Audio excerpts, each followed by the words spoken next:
Sum অনেকদিন পর তার মাসির বাড়িতে যাচ্ছিল। হঠাৎ করেই তার ট্রেনটি রাস্তায় খারাপ হয়ে যায়।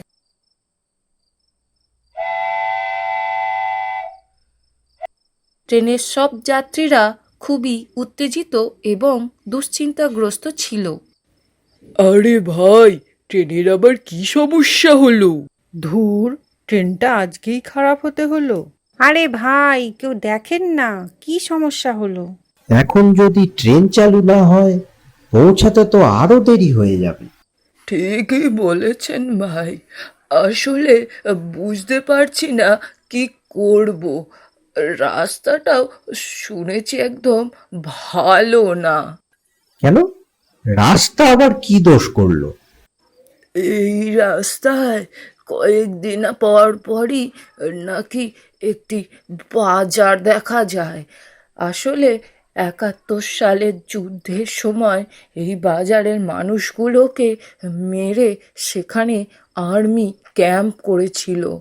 আর তাই সেই মানুষগুলোরই আত্মা বাজারে ঘুরে বেড়ায়, কিন্তু দিনের বেলা কিছু থাকে না। বছরে দু একবারই এই বাজার দেখা যায়। আরে ধুর, এসব সব বানানো কথা। আমার মনে হয় এখনই ট্রেন থেকে নেমে যাওয়া উচিত, কারণ এই ট্রেন সকালের আগে তো চালু হবে না। ঘন্টাখানেক হাঁটলে ভগবানের দয়ায় মাসির বাড়ি পৌঁছে যাব।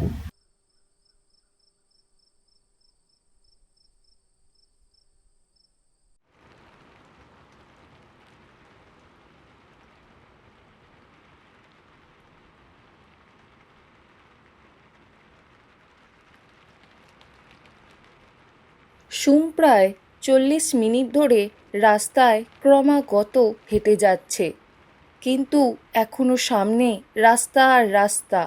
ট্রেন থেকে নেমেই সে চরম বোকামি করেছে। একদিকে শুরু হয়েছে প্রচণ্ড মুষলধারে বৃষ্টি। হঠাৎ করে সে দেখতে পেল একটি দোকান।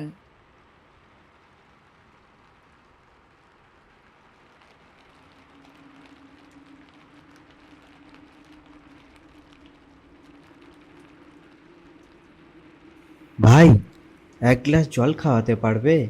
তৃষ্ণায় বুকটা শুকিয়ে যাচ্ছে। হ্যাঁ, পারবো। আপনি দয়া করে এই টেবিলে বসুন, আমি আপনার জন্য শরবত নিয়ে আসছি। আসলে অনেক দূর থেকে এসে ক্লান্ত হয়ে গিয়েছি। শুনেছি এখানে নাকি একটি বাজার দেখা যায়, নাম ব্যান্ডেল বাজার। দৃষ্টিশক্তির বাইরেও অনেক কিছুই আছে যা আমরা দেখতে পাই না। আপনি বসুন, আমি আপনার জন্য শরবতের ব্যবস্থা করছি।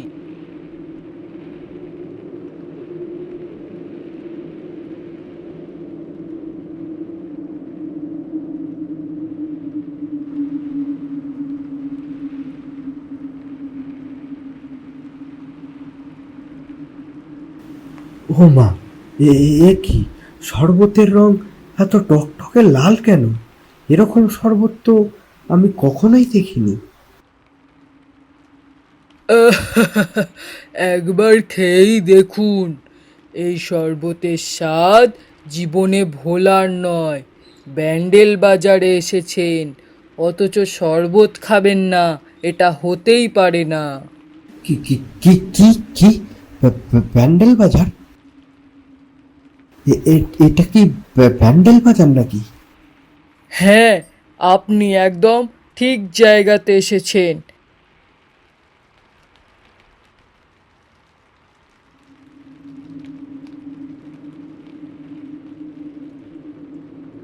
পাকিস্তানি সৈন্যরা 1971 সালে এরকম রক্তই খেয়েছিল। ব্যান্ডেল বাজারের প্রায় 165 জন মানুষকে তারা মেরে ফেলেছিল। আপনাকে তাই রক্ত খেতে দিলাম, একেবারে তাজা রক্ত। না না, আমি এরকম কিছু খেতে চাই না। দয়া করে আমাকে যেতে দিন। আজ থেকে অনেক বছর আগে আমিও ঠিক এইভাবে পাকিস্তানি বাহিনীর পা ধরে বলেছিলাম, আমাকে যেতে দাও, আমার ঘরে আমার স্ত্রী সন্তান রয়েছে। কিন্তু তারা তো আমাকে যেতে দেয়নি, তাহলে আমি কেন আপনাকে যেতে দেব? আমি কাউকে ছাড়বো না। আমি বুঝতে পেরেছি তোমার সাথে অনেক অন্যায় হয়েছে, দয়া করে আমায় ক্ষমা করে দাও।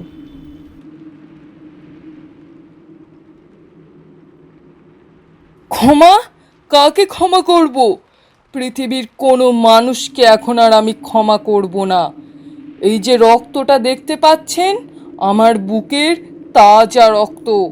আমার বুক থেকে যেমন রক্ত ঝরেছে, ঠিক তেমনই রক্ত আমি সবার মুখ থেকে ঝরাবো।